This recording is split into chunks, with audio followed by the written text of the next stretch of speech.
Please let me sit on your left shoulder, kind of nudging you, saying, remember, Richard Branson liked what I said. Good things come to those who initiate. Pick up the phone, send the email, send the text. And if you really want to be remembered, Beyonce said, put a ring on it, put a stamp on it, put it in the mail. And when people get something with a stamp that opens that isn't a bill, you will be remembered.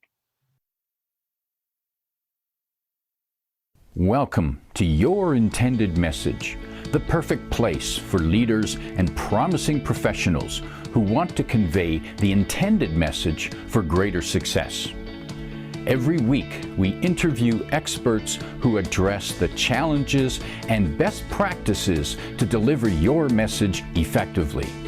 That might be one-to-one, one-to-few, or one-to-many.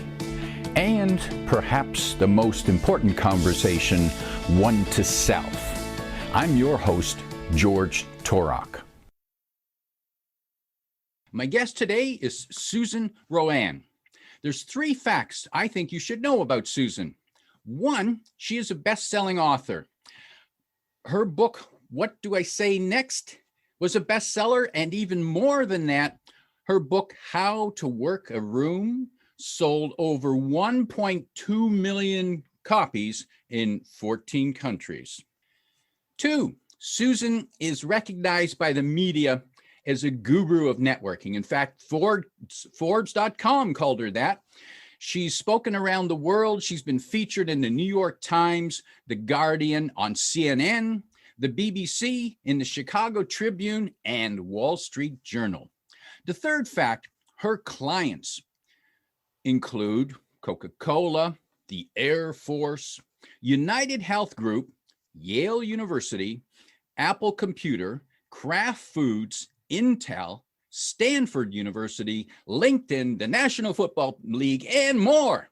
Oh, and of course, her personal favorite, Hershey chocolate. You know, I said there's 3 things you should know about Susan. I think there's one more bonus point.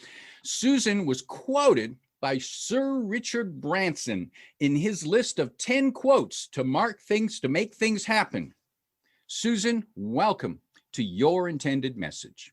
Thank you. And I love that intended message you just delivered. Fabulous. Now, first of all, Richard Branson still doesn't take my calls, but he quotes you. And tell us about that quote and why it was significant. Why did he choose that?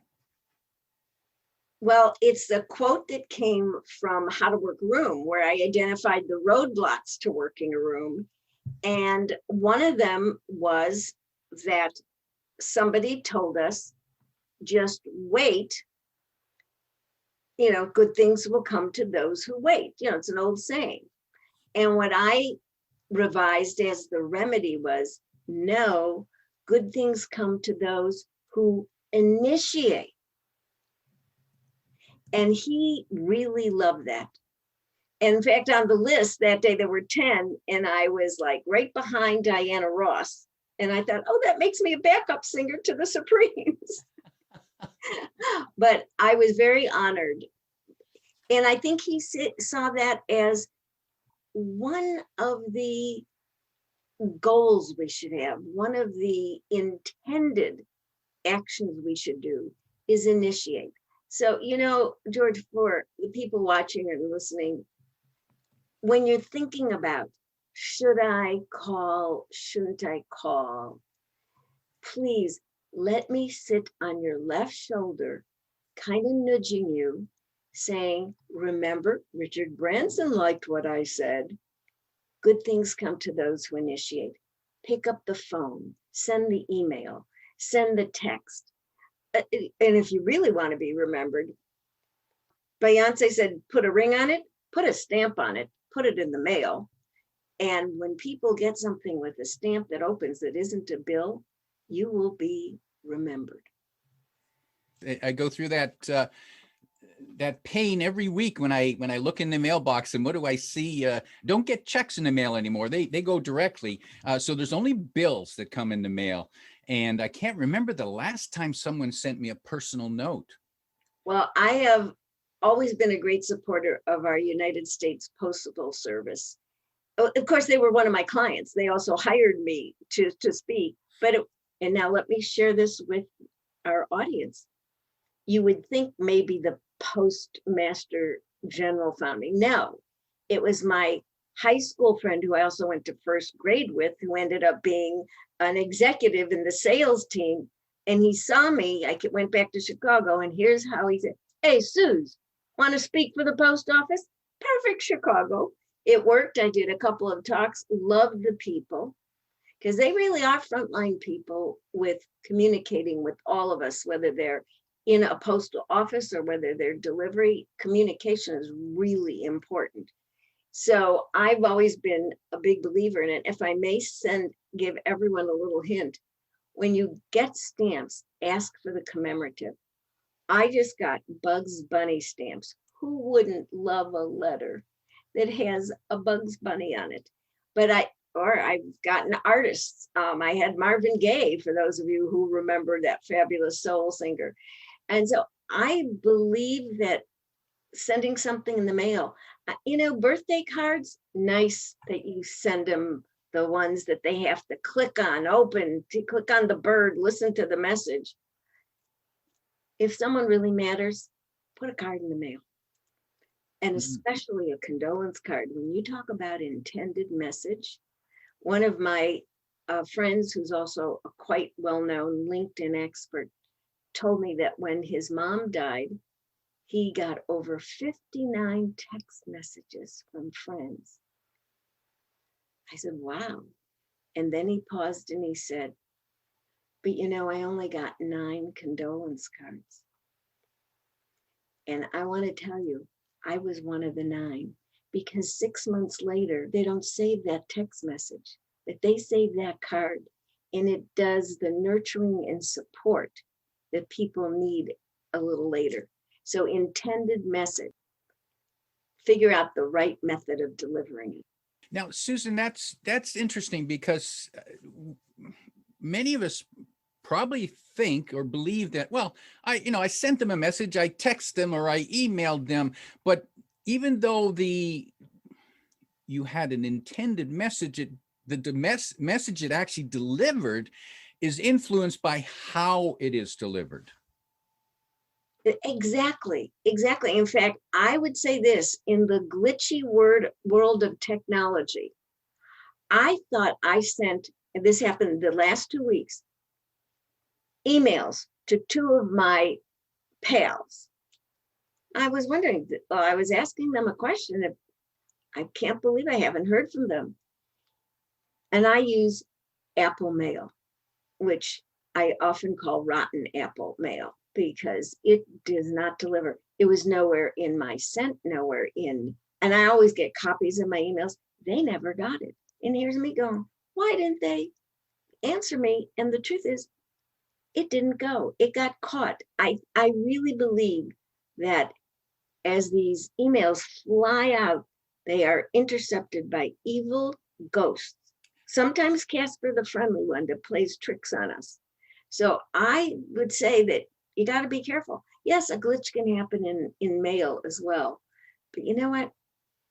It doesn't hurt to do one or two, one method good for sure. Try 2 methods, an email and a card, a text and an email. Now, Susan, when I reached out to you, I sent you an email, and I was both surprised and pleased that I almost immediately got a phone call back from you. I picked up the phone, and there's Susan RoAne calling me. And I was impressed once with your immediate response and the fact that to me, that was, of course, much more personal than an email. And so that made an impression. Tell us, in the world of networking, what's the message there? What's the takeaway? For me, the takeaway is, if everybody's sending an email, or they're sending a WhatsApp, or if they're sending a text, and I'm going to get this right here, pick up the phone. Now, some of you don't know what this looks like, because all you have is the computer that has a phone app. But I have a phone and I use it. I'm originally from Chicago. I live in Marin County outside of San Francisco. How do you stay in touch with people? Well, for a long time, it was strictly by phone or letter. In fact, when I wrote originally Secrets of Savvy Networking, I added in a chapter of how to use the phone because people were avoiding it.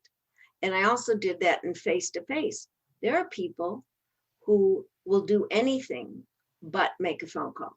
In fact, someone said, she said the only way she got any response from her college-age child was to not leave a message, but make sure he saw that mother called, because leaving a message means he doesn't have to call you back. And I thought, well, that was interesting. Being able to pick up the phone is now an unique skill.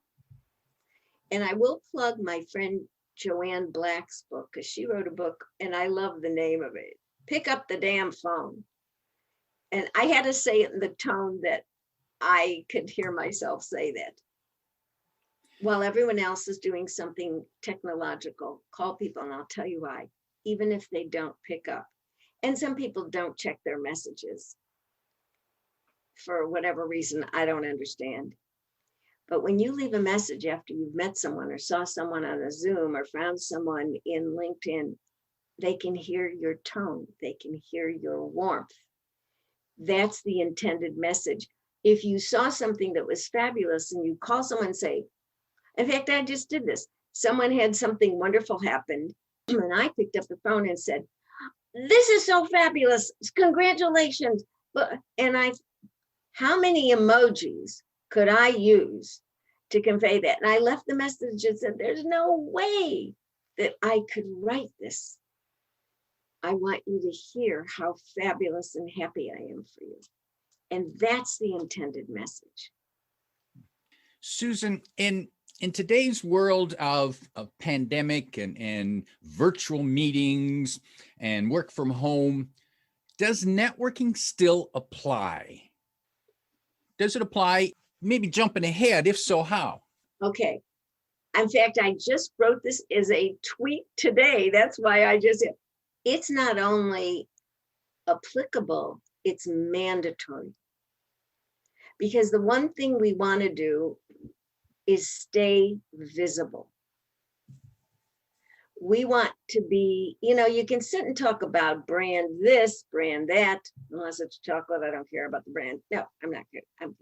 But it's staying visible. In fact, when I was through my career, I called what I did the visibility seminar. I mean, networking is your key to visibility and being foremost in people's minds.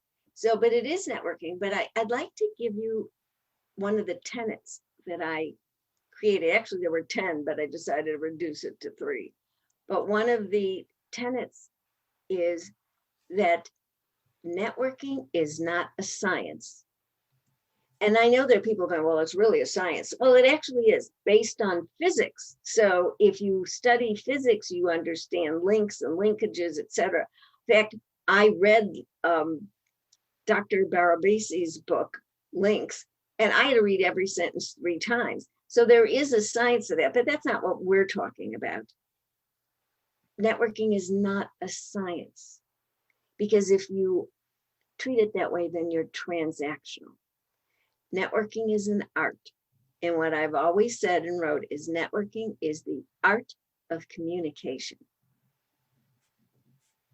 Because we know people who are artful conversationalists, and we know people who, oh my God, it's a slog to have to talk to them. And I won't mention names. Susan, the art of communication, I guess some of the challenges might be a person who is trying to have meaningful conversation. First of all is, geez, I don't think I should talk to her. I don't think I should call her. So that's the first challenge that people need to get over. And if we were at a meeting room somewhere where there's people, physical bodies, we're looking at those people on the other side of the room and saying, oh, I can't talk to them. They're above my pay grade. How does one get over that feeling of like you don't belong here? When I wrote How to Work a Room, I was very lucky that someone turned me on to Dr. Pam Butler's book, and it is a classic. It's about self-talk, and she had a section in her book on self-talk. So when I wrote my book, I quoted her, and then I took some of the things that we say to ourselves when we're in a room, and we also say that to ourselves in a Zoom room too, and I rephrase that. So you want to reframe that self-talk. First of all, people are in that room for the purpose of meeting you. And here, I'm going to play this sort of the way my mother would have said this. So you think they came to the room to stand by themselves? No, they came to the room to be present, whether it's to learn something, to meet people, to support an organization. People want to meet people. Nobody gets dressed up as we did in the old days, March 5th. Nobody gets dressed up, goes to an event. Even now in our social distance time, we can now have a few people at an event to not meet you.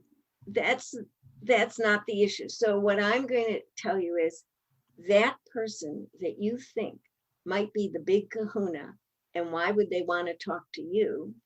By the way, that's a very good movie to rent, even with Kevin Spacey in it, because it addresses how we misunderstand what it's like to go to a trade show, an event, a room, and look for the important person. First of all, we're all important.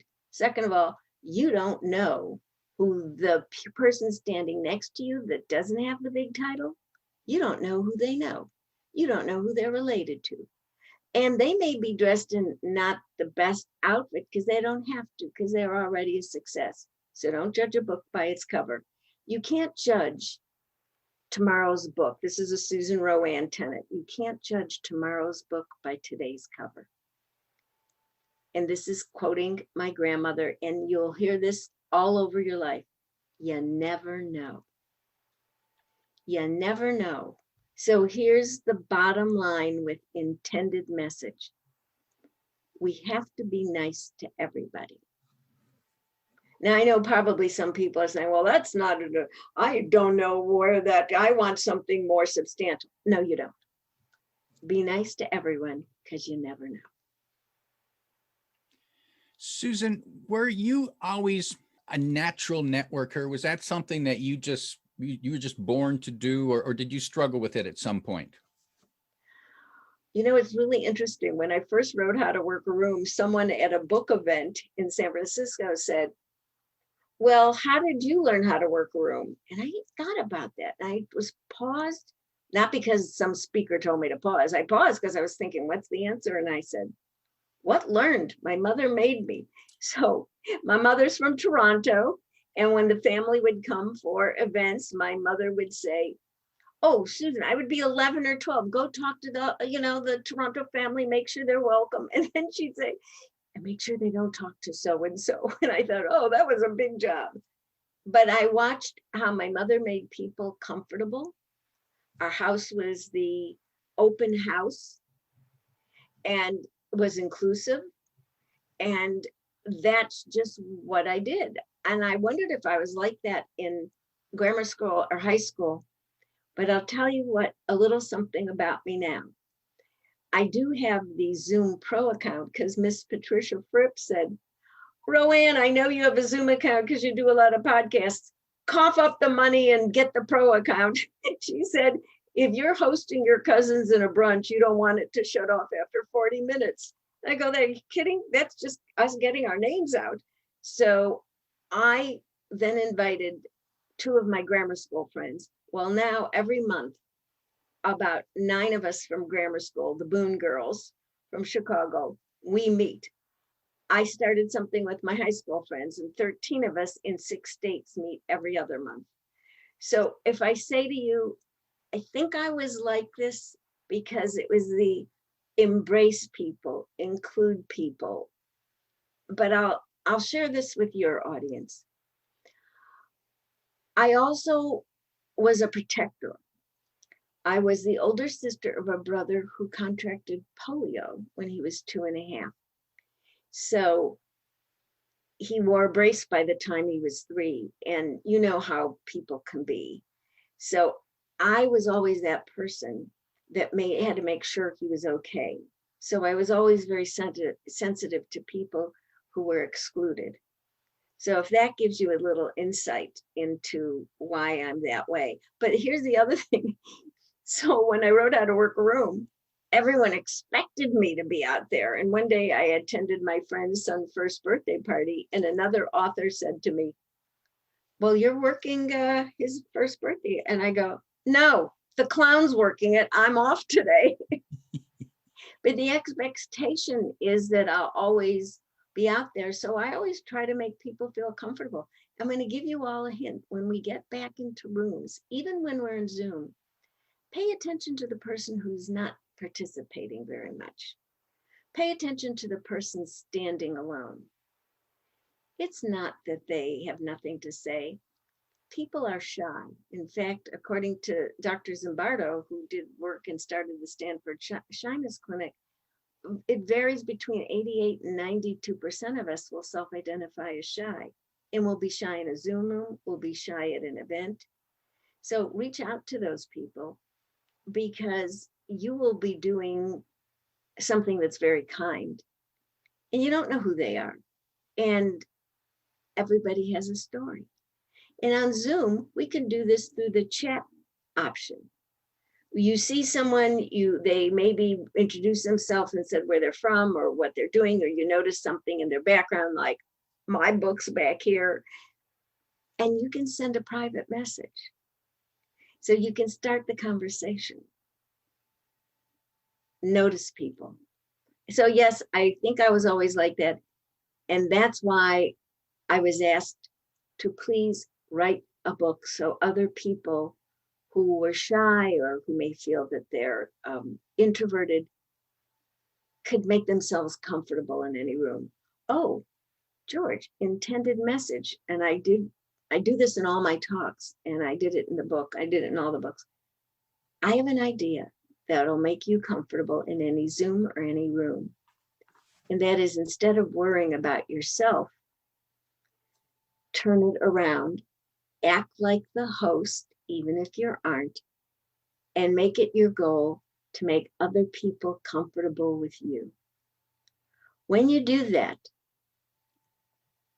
it takes the onus off of you. You're not worried about, am I not enough? And you may make a new friend and a new client. Now, here's something I wonder if people get wrong. And because I think I did for a long time when it came to networking.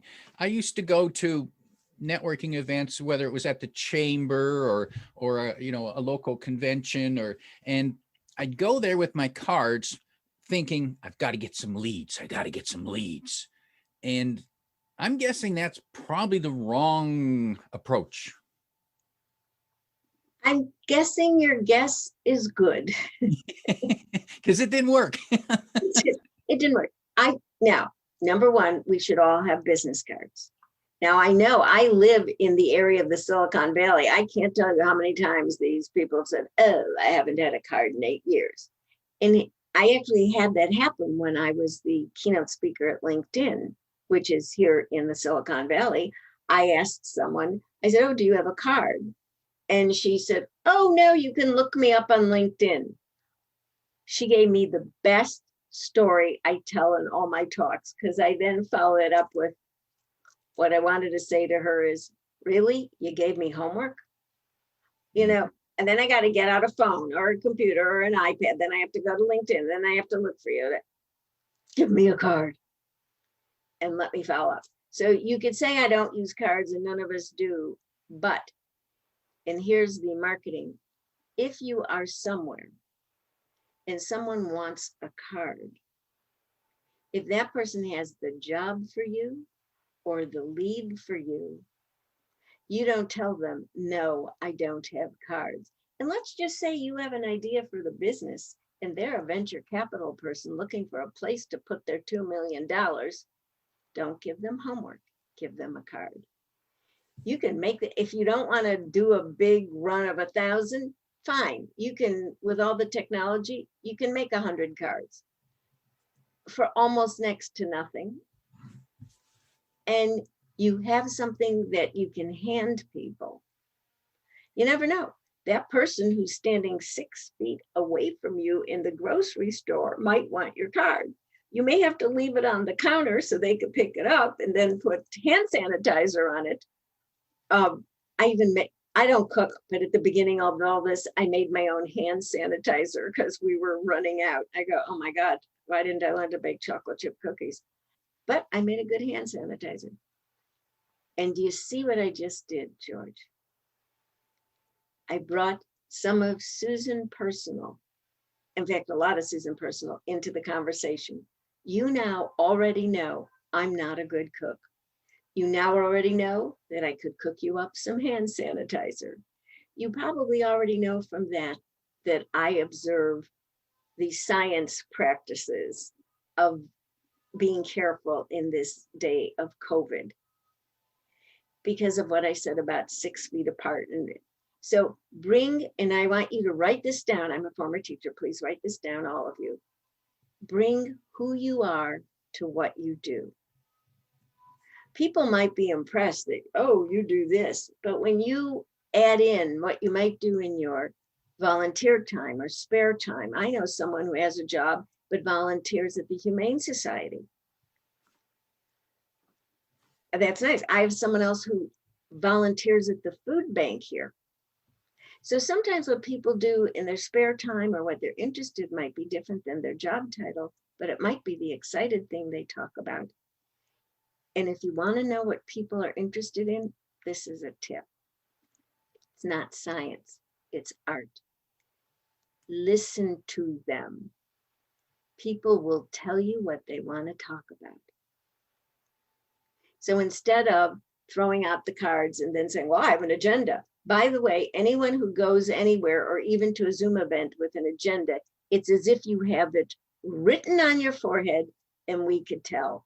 We generally don't like people with agendas. We don't feel as comfortable with them.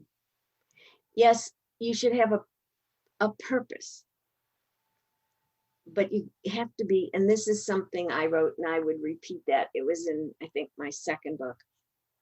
Be guided by your goals, not blinded by them. As I met someone at an event, she had an agenda. And she was a total bulldozer. Thank you. I didn't like talking to you, but I so appreciated the material for 3 books and 25 speeches. Be guided by your goals, not blinded by them. Powerful advice. Now, Susan, there's another challenge that we might face in networking, especially when we start getting back together again. Online, it might be easier to disengage. When you've got that person talk to you and they're just talking about themselves, and it's clear they're not really interested in a relationship. They're just talking about themselves, and you want to get away from them. What can you do? What can you say? Okay, this is the most asked question in, I don't know, the 38 years I've been talking about this subject. You need to exit, and you want to do it gracefully. And there are 3 ways to do it. The first, when you are in person, what you just say, you interrupt yourself, not them. And just say, hey, it was so nice to talk to you about, or if you're in Canada, about. That's what my family said. And then you put in a phrase that shows that you were listening when they were talking. And you might say, if you haven't exchanged cards, do you have a card? If they don't ask you for one and you want them to have one, may I offer you one of mine? And then when we are back with people, and this will help when we're socially distanced, and then you walk, a quarter of the room away from the person. You don't turn your back on people because that means you're then turning your back on people. Now, the second way to exit is Okay, what if you're having a conversation with someone and it is torture? So you can't say it was nice talking to you. Here's what you do. You say, I hope you enjoy the rest of the event. And you're still polite because that day they may have found out that mother fell and they don't know if she has to be in a rehab. They may find out that the company that they work for is thinking about sending more layoff letters. You don't know. They may be not open because something's going on in their life. It has nothing to do with you. So you want to be polite and say, oh, I hope you enjoy the rest of the event. Big smile. And you still walk a quarter of the room away. Then the third exit is not really an exit. It was taught to me by someone who was a founder of the American College of Obstetrics and Gynecology. You bring the person with you. Oh, hey, George, have you met Patricia? Why don't we go over and say hello? Now, I had someone, when I did this in a keynote, say, well, isn't that dumping the person? No, not unless you dump them. Conversation's organic, especially when we are in groups. This one's talking to this one, then they move this way and someone else comes along. So allow for the organic nature of conversation. On Zoom, it's a little different. When you want to have an internal conversation with someone and we're all sitting in our Brady Bunch Hollywood Square boxes, you can privately chat with them. It would actually be rude because I was on a Zoom where all of a sudden 3 people were talking about something and the other 3 of us were going, you're planning a lunch and we're in different states? Do that on your own time. You could tell it was all Chicago people. This is how it, so you want to be respectful of other people that are on the Zoom, to not have cross talk, and just use the chat for that. Also, can I give a hint about something that happened in a chat? I got on a Zoom where I didn't know anyone, and it was a subject I was interested in. And all of a sudden I started seeing the chat fill up with people putting their LinkedIn information. That's like handing out a business card to strangers. There was no exchange. The person hadn't introduced themselves to the group. We knew nothing about them. So who cares? Even in Zoom, exchanging personal information links should follow a connection, should follow a conversation. And when you're on Zoom and you hear someone say something interesting, private message them or say it to everyone. Oh my God, wasn't it fabulous when?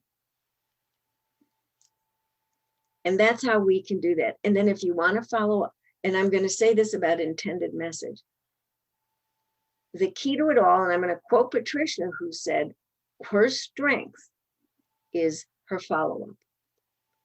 There are so many people that say, oh, sure, I know someone, why don't you call me? And the person never calls them. Or here's a lead. And then you find out, you call the person and say, hey, expect a call from so-and-so. And the person never gets in touch. Follow up, follow up, follow up. This is all about developing relationships. And the intended message is, I'm talking to you because I think you're interesting and we have something in common and we should really connect. But if you don't follow up, there's none of that. You know, Susan, I was looking for a wrap-up message, and I think that's probably it. If there's one reminder that everyone needs to be reminded of, especially when it comes to networking, is to follow up. And that follows on the first message we talked about, which was to initiate, because follow up and initiate are closely associated. So if people took away only 2 lessons from our talk today, 1 would be to initiate and 2 is to follow up. Okay, and 3, because I love the magic of 3s. Bring who you are to what you do, because who you are is interesting. Yes, good reminder. Instead of putting on that suit of armor when you go networking and pretend to be someone else. 3 positive reminders. My guest today on Your Intended Message is Susan RoAne, the Mingling Maven, author of several books, but the most notable, How to Work a Room, with sales of over 1.2 million sold.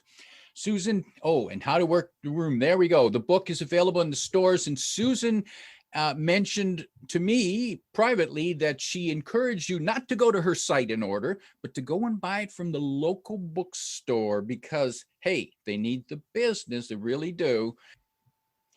With that, it's time to close and remind you to follow up.